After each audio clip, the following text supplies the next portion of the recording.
에베소서 5장 15절부터 21절 말씀을 함께 한 목소리로 합독해서 읽도록 하겠습니다. 그런즉 너희가 어떻게 행할지를 자세히 주의하여 지혜 없는 자 같이 말고 오직 지혜 있는 자 같이 하여 세월을 아끼라. 때가 악하니라. 그러므로 어리석은 자가 되지 말고 오직 주의 뜻이 무엇인가 이해하라. 술 취하지 말라. 이는 방탕한 것이니 오직 성령으로 충만을 받으라. 시와 찬송과 신령한 노래들로 서로 화답하며 너희의 마음으로 주께 노래하며 찬송하며 범사에 우리 주 예수 그리스도의 이름으로 항상 아버지 하나님께 감사하며 그리스도를 경외함으로 피차 복종하라. 아멘. 오늘 세월을 아끼는 자라는 말씀을 가지고 함께 은혜를 나눌 텐데요. 저희가 함께 방금 읽었던 에베소서 5장 말씀은 사실 그 4장부터 시작되어져서 5장에서 마무리가 되는 그런 본문 말씀입니다. 그래서 4장부터 쭉 읽어보시게 되면 사도 바울이 에베소에 지금 있는 이 교회들과 또 에베소의 교회를 다니고 있는 성도들에게 쓰는 권면의 내용들이 나오게 됩니다. 그래서 본문에서 바울은 그 에베소서 4장 1절부터 시작한 이 권면의 메시지를 마무리를 짓고 있는 것이죠.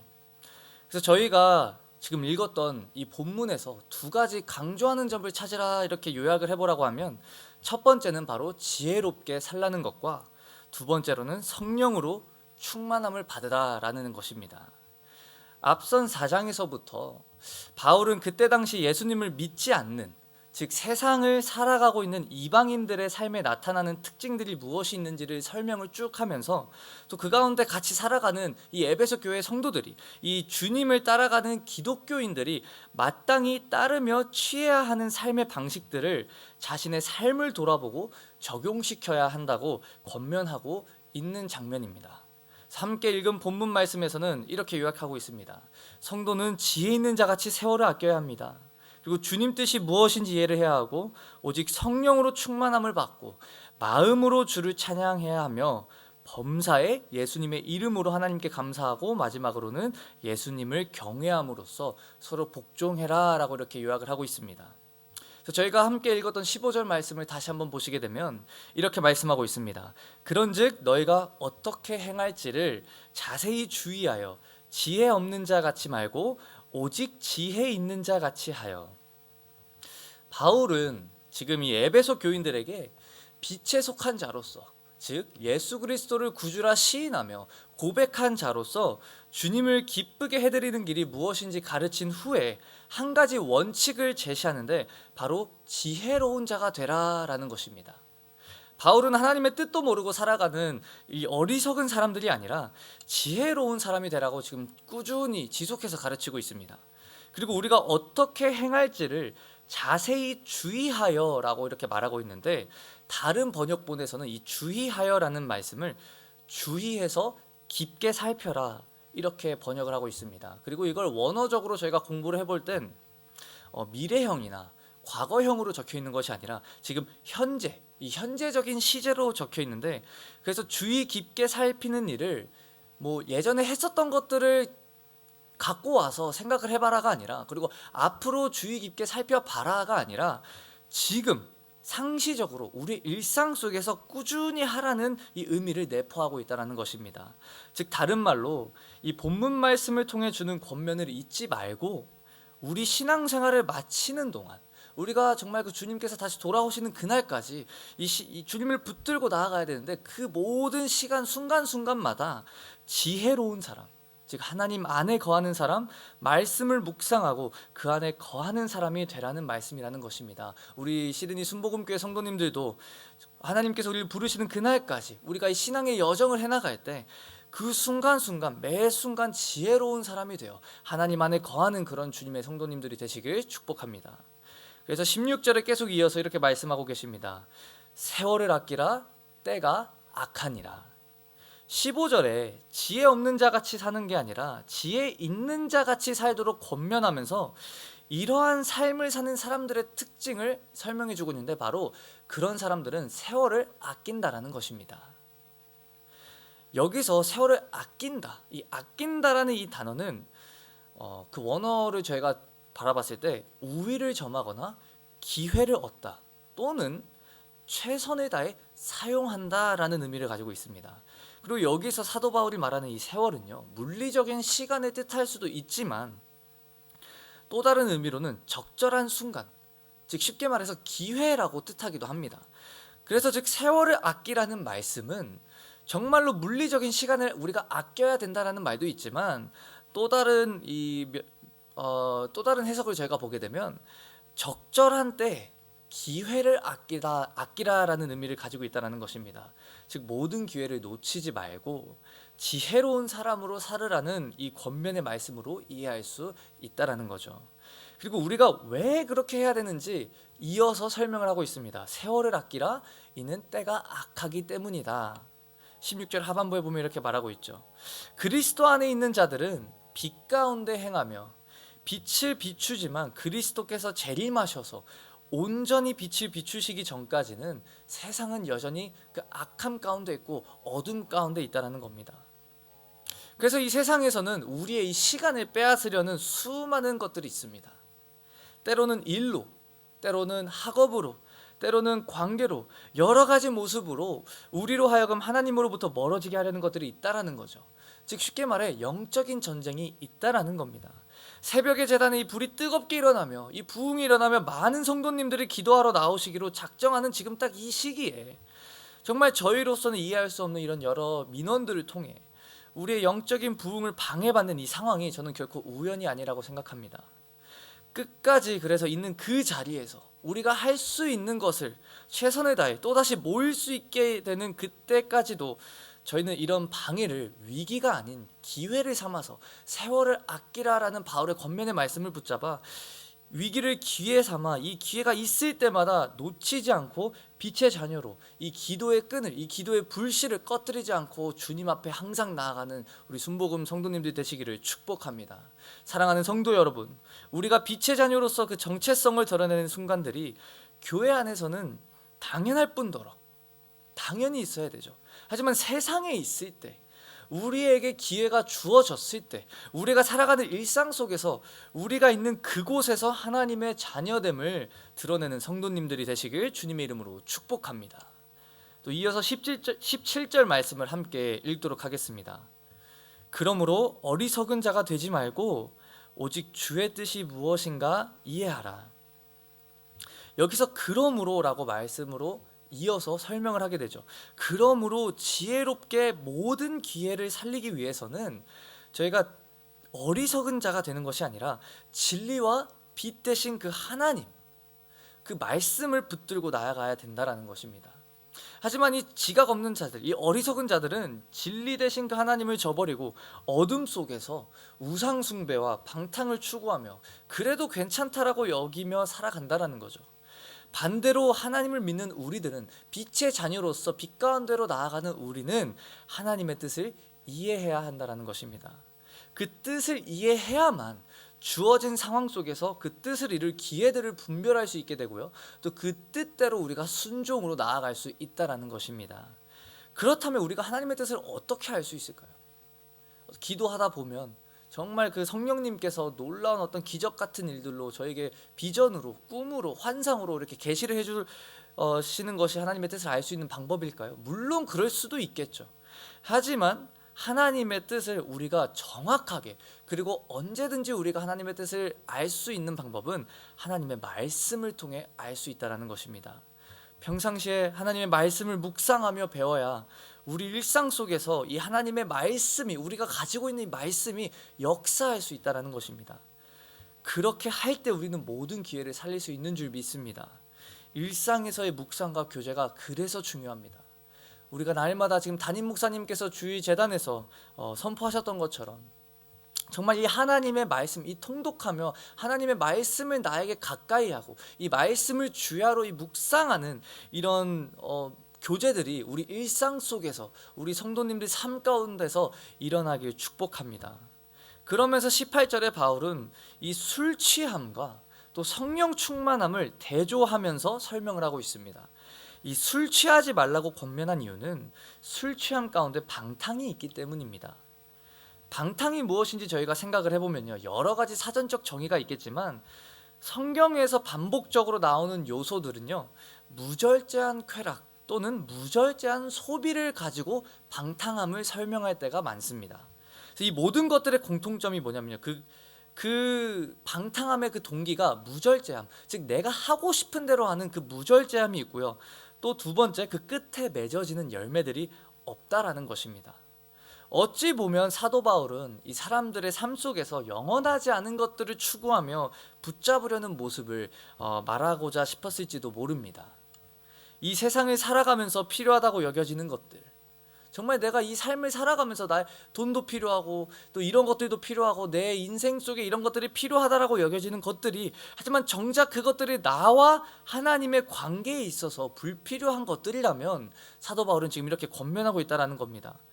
내가 하나님보다 더 시간을 투자하고 애를 쓰고 구하려고 하는 것들이 다 여기에 포함이 될 수 있다고 생각합니다. 참 지혜는 무엇이 진정 의미가 있고 무엇이 영원한가를 아는 데 있습니다. 그래서 바울은 방탕한 삶을 피해야 한다고 말하며 술 취함을 조심하라고 하고 있습니다. 사랑하는 성도 여러분, 우리 인생에 있어서 의미가 있는 것이 무엇인지 다시 한번 돌아보는 계기가 되길 주님의 이름으로 축복합니다. 내가 정말 필요하다고 생각하는 그것들만 추구하며 우선순위에서 하나님을 뒤로 제쳐두고 그것들만 바라보며 살아가고 쫓으며 살아가고 있었는지, 아니면 내 인생에 정말 이 어떤 것보다도 이런 필요한 것들이 당연히 있겠지만 그것들보다도 내가 하나님을 추구하며 하나님을 붙잡고 나아가고 있었는지 돌아보는 오늘 아침이 되시길 축복합니다. 그렇게 술 취함은 그 자체가 방탕함의 표현이고 또한 동시에 방탕을 부추기는 환경이 되기 때문에 사도 바울은 이 방탕한 삶을 피해야 하고 오히려 성령으로 충만함을 받으라고 권면하고 있다라는 것입니다. 여기서 보면 이 술에 취하다 또는 성령으로 충만하다 이렇게 단어가 나오는데, 사실 이 취한다라는 이 원어는요, getting filled, 그러니까 무엇으로부터 내가 채워지다라는 것을 의미하고 있습니다. 우리가 보시게 되면 논리적으로도 두 가지로 한꺼번에 충만함을 받을 수가 없습니다. 한 컵에 물을 담고 그 안에 또 다른 물질을 담게 되면 이것은 혼합되어지지 두 가지를 동시에 우리가 충만함을 받는 상태라고 표현할 수 없죠. 우리가 술에 취해 술로 가득 차 있으면 술의 영향을 받지만 오히려 반대로 성령으로 가득 차 있으면 성령의 영향을 받습니다. 그래서 사도 바울은 두 가지를 함께 가지고 있을 수 없으니 둘 중 한 가지를 선택하라고 권면하고 있다는 것입니다. 술의 영향력 아래 있을 때 맺어지는 것들은 무질서와 무절제, 부도덕이지만 성령의 영향력 아래 있을 땐 성령의 열매들을 맺게 될 줄 믿습니다. 성령께서 내 마음과 내 삶을 온전히 이끌어 가실 수 있도록 삶의 주권을 내어드릴 때 하나님께서 우리 삶을 통하여 역사하실 줄 믿습니다. 그렇게 성령의 충만한 삶을 살아가는 주님의 성도가 되시길 축복합니다. 바울은 성령으로 충만하라고 할 때 또 한 가지, 이게 미래형이나 과거형이 아닌 명령형, 또 현재 시제를 가지고 말하고 있습니다. 즉 성령 충만은 그냥 단회적으로 한 번만 일어나야 될 사건이 아니라 꾸준히 오순절 때 그냥 한 번 일어나고 없어져야 될 사건이 아닌 우리 삶 속에 꾸준히 현존하며 지속되어져야 하는 상태임을 말하고 있다는 것입니다. 그래서 우리도 아까 말씀드린 것처럼 꾸준히 우리 스스로를 하나님의 말씀에 노출시키고 우리 일상을 살면서도 하나님께 더 가까이 있을 수 있도록 경건의 훈련을 해야 한다는 것입니다. 우리는 인간이기 때문에, 연약함을 가지고 있기 때문에 우리가 어디에 더 노출되느냐에 따라 거기 환경에 영향을 받을 수밖에 없습니다. 그렇기에 우리는 더 날이 가면 갈수록 애를 써서 노력해서 하나님의 말씀으로 우리의 삶을 채우고 하나님께 어떻게든 나아가려고 노력을 해야 한다는 것입니다. 골로새서 3장 1절에서 2절에 이런 말씀이 있습니다. 그러므로 너희가 그리스도와 함께 다시 살리심을 받았으면, 우리가 예수님을 따르겠노라 고백을 하고 결정을 하고 결단을 했으면 위의 것을 찾으라. 거기는 그리스도께서 하나님 우편에 앉아 계시느니라. 위의 것을 생각하고 땅의 것을 생각하지 말라. 우리 삶 속에 우리가 과연 지금 내가 바라보고 있는 것이 위의 것에 있는 것인지 아니면 이 땅의 것에 있는 것인지를 저희가 다시 한번 점검하며 나아가는 오늘 아침 되시길 축복합니다. 이 땅 가운데 살아가지만 우리의 본향, 이 본토인 천국을, 또 하나님과 영원히 함께할 그곳을 사모하며 위의 것을 사모하시는 주님의 백성들 되시기를 주님의 이름으로 축복합니다. 이어서 19절에서부터 21절 마지막 그 본문 말씀까지는 이 성령으로 충만함을 받으라는 권면과 이어지면서, 그렇다면 이 성령 충만한 삶을 살아가고 있는 자들은 과연 어떤 모습을 가지고 살아가고 있는 것인가에 대해서 사도 바울이 설명을 해주고 있습니다. 19절에 보시게 되면 이렇게 말씀합니다. 시와 찬송과 신령한 노래들로 서로 화답하며 너희의 마음으로 주께 노래하며 찬송하며. 여기서 시와 찬미, 신령한 노래들, 또 서로 화답하며 주께 노래하며 찬송하는 모습들이 나오는데, 이러한 모습들이, 이런 노래들이 무엇인지에 대한 이 점에 대해서는 여러 학자들의 다른 해석들이 있습니다.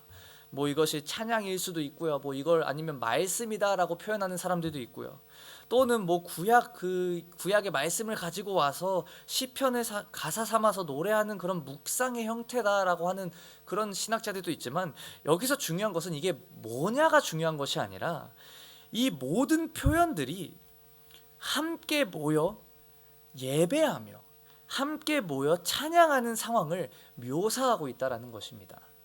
즉 바울이 격려하고 있는 것은 뭐 말씀을 들어야 된다, 찬양을 해야 된다, 뭐 시편의 말씀을 가지고 와서 해야 된다, 이런 것들을, 이런 어떤 형태를 지금 말하는 것이 아니라 하나님을 전심으로 예배하는 공동체, 기회가 있을 때마다 나와서 함께 모여 예배하는 공동체, 즉 믿음을 나누고 교제하며 세상에서 영적 승리를 공유하며 경험하며 나아가는 그런 공동체가 되라고 말씀하고 있다라는 것입니다. 성령의 충만함을 받게 되면 모일 수밖에 없고 함께 모여 하나님을 예배하는 자가 될 수밖에 없습니다. 교회에 모이기를 힘쓰시는 그런 성도님들 되시기를 축복합니다. 그러면서 20절에 그 두 번째 모습을 이렇게 설명하고 있습니다. 범사에 우리 주 예수 그리스도의 이름으로 항상 아버지 하나님께 감사하며. 성령으로 충만함을 받으면 모든 일에 감사하게 되고 주님의 이름으로 감사하게 됩니다. 왜냐하면 이 예수님께서 죽음에서 부활하시고 승천하셔서 하나님 우편에 좌정하신 그 사건이 바로 우리의 죄 때문이고, 그 사건을 통하여서 우리의 죄가 용서함을 받았고 우리가 다시금 하나님의 자녀로 새롭게 태어났다라는 이 사실이 우리 삶 속에서 현존하게 되고 실제가 되고, 또 이 모든 일의 주가 되셔서 하나님께서 통치하시기 시작하시기 때문에 우리 삶 속에는 일어나는 모든 일들이 하나님의 주권 아래 있음을 우리가 알게 되고, 그렇기에 감사함이 일어나게 된다는 것입니다. 이 모든 일의 주권이 우리 예수님께 있게 됨을 이해하게 되는 그 성도님들 가운데, 성령 하나님의 충만함을 받은 그 성도님들 가운데 모든 것들이 주님의 은혜라면 내가 할 수 있는 고백은 감사함밖에 없다라는 입술의 고백이 우리 가운데 있게 된다는 것입니다. 그러면서 마지막 21절, 이 성령으로 충만함을 받은 자들의 마지막 모습을 이렇게 표현하고 있습니다. 그리스도를 경외함으로 피차 복종하라. 예수님을 우리의 존재와 삶의 주인으로 모시게 되고, 또 우리 삶의 궁극적인 목적으로 여기게 된다는 것입니다. 성령 충만함 받게 된 성도님들의 모습은 이 그리스도를 경외한다는 것입니다. 그렇기에 주님의 가르침과 이 주님의 삶이 우리가 따라가야 될 그 기준과 모범이 됩니다. 그리고 마지막 하반부 이렇게 말하죠. 서로 복종하라. 즉 다시 말해 자발적으로 서로에게 항복하라, submit, 항복하라라고 이렇게 말하고 있는 것입니다. 서로 자발적으로 복종을 해야 하는데, 이것은 우리가 그리스도를 경외할 때 가능한 형태라는 것입니다. 그리스도께서는 자발적으로 본인 스스로를 그 희생 제물로 내어주셨고, 빌립보서 2장에 그래서 이렇게 말씀하십니다. 이 마음을 본받아라. 예수 그리스도의 마음을 본받아라.